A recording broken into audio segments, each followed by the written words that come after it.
Glory to God. உங்களுக்கான இன்றைய வசனம் நீதிமொழிகள் 3ஆம் அதிகாரம் 5-6 வசனங்கள். உன் சுய புத்தியின் மேல் சாயாமல் உன் முழு இருதயத்தோடும் கர்த்தரில் நம்பிக்கையாயிருந்து உன் வழிகளில் எல்லாம் அவரை நினைத்துக்கொள்.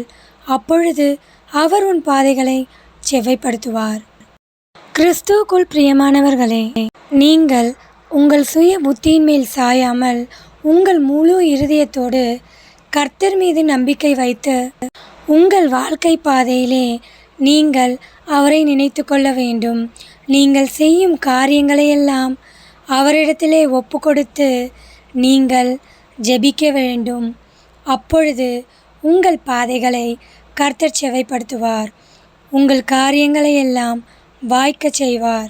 உங்கள் வாழ்க்கையிலே உள்ள தடைகளையெல்லாம் கர்த்தர் அகற்றி போட்டு உங்களுக்கு காரியங்களை கைகூடி வர பண்ணுவார். ஆமேன். தேவன் தாமே உங்களை ஆசீர்வதிப்பாராக. ஆமேன்.